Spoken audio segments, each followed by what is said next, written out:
اعوذ باللہ من الشیطان الرجیم بسم اللہ الرحمن الرحیم رب اشرح لی صدری ویسر لی امری واحلل عقدۃ من لسانی یفقہوا قولی۔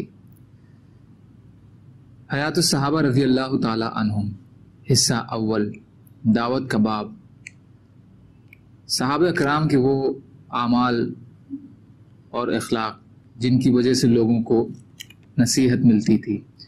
حضرت شعبی بیان کرتے ہیں کہ حضرت علی رضی اللہ تعالی عنہ بازار تشریف لے گئے تو انہوں نے دیکھا کہ ایک عیسائی ایک زرہ بیچ رہا ہے۔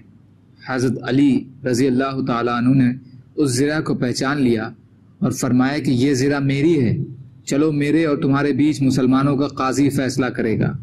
اور ان دونوں مسلمانوں کے قاضی حضرت شریح تھے۔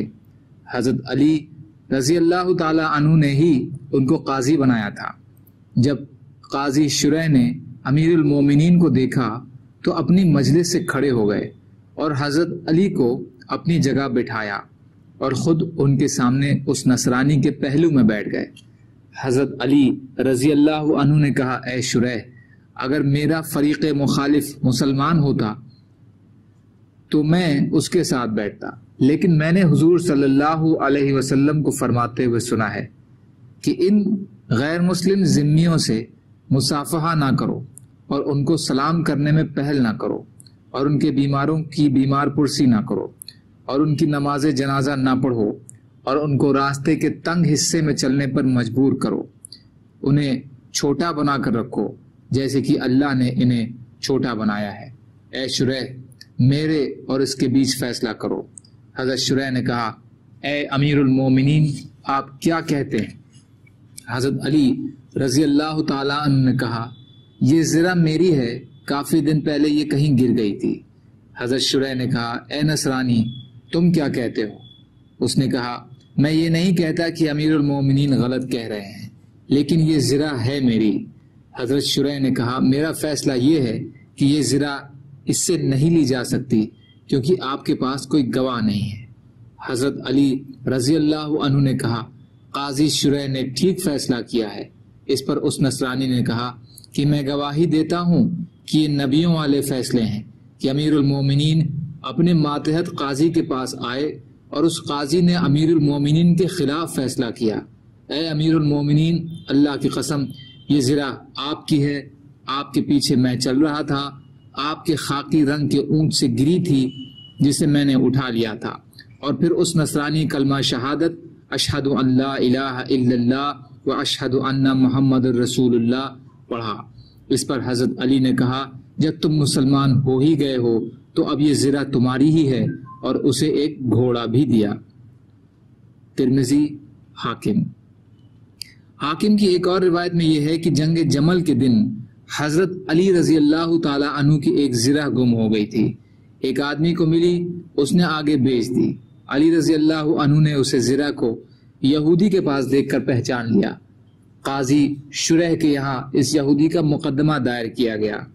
حضرت حسن رضی اللہ تعالی عنہ اور حضرت علی رضی اللہ عنہ کے آزاد کردہ غلام قمبر نے حضرت علی رضی اللہ عنہ کے حق میں گواہی دی۔ قاضی شریح نے کہا، حضرت حسن کی جگہ کوئی اور گواہ لاؤ۔ حضرت علی رضی اللہ تعالی عنہ نے کہا، کیا آپ حضرت حسن کی گواہی کو قبول نہیں کرتے ہیں؟ انہوں نے کہا، نہیں، بلکہ آپ سے ہی سنی ہوئی یہ بات یاد ہے کہ باپ کے حق میں بیٹے کی گواہی ٹھیک نہیں ہے۔ حضرت یزید تیمی نے اس حدیث کو تفصیل سے بیان کیا ہے۔ اس میں یہ مضمون ہے کہ قاضی شریح نے حضرت علی رضی اللہ عنہ سے کہا کہ آپ کے غلام کی گواہی تو ہم مانتے ہیں، لیکن آپ کے حق میں آپ کے بیٹے کی گواہی نہیں مانتے ہیں۔ اس پر حضرت علی رضی اللہ عنہ نے کہا کہ تجھے تیری ماں گم کرے، کیا تم نے عمر رضی اللہ عنہ کو یہ کہتے ہوئے نہیں سنا کہ رسول اللہ صلی اللہ علیہ وسلم نے فرمایا کہ حسن اور حسین جنت کے جوانوں کے سردار ہیں؟ اور پھر حضرت علی نے اس یہودی سے یہ کہا کہ یہ زرہ تم ہی لے جاؤ۔ اس یہودی نے کہا کہ تمام مسلمانوں کا امیر میرے ساتھ مسلمانوں کے قاضی کے پاس آیا اور قاضی نے اس کے خلاف فیصلہ کر دیا اور مسلمانوں کا امیر اس فیصلے پر راضی بھی ہو گیا۔ یہ منظر دیکھ کر وہ اتنا متاثر ہوا کہ اس نے فوراً کہا، اے امیر المومنین، اللہ کی قسم، آپ نے ٹھیک کہا تھا، یہ زرہ آپ ہی کی ہے، آپ کے اونٹ سے گری تھی جسے میں نے اٹھا لیا تھا، اور پھر اس نے کلمہ شہادت اشہد ان لا الہ الا اللہ و اشہد ان محمد رسول اللہ پڑھا۔ حضرت علی نے وہ زرہ اسے تحفے میں دے دی اور اس کے علاوہ 700 درہم بھی دیے، اور پھر وہ مسلمان ہو کر علی رضی اللہ عنہ کے ساتھ ہی رہا کرتا تھا، یہاں تک کہ انہی کے ساتھ جنگ صفین میں شہید ہو گیا۔ انا للہ و انا الیہ راجعون۔ حلیہ حصہ 4 پیج نمبر 139، کنز العمال حصہ 4 پیج نمبر 6۔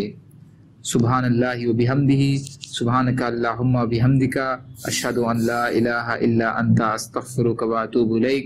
سبحان ربک رب العزت عما یصفون وسلام علی المرسلین والحمد للہ رب العالمین، برحمتک یا ارحم الراحمین، لا الہ الا اللہ محمد رسول اللہ۔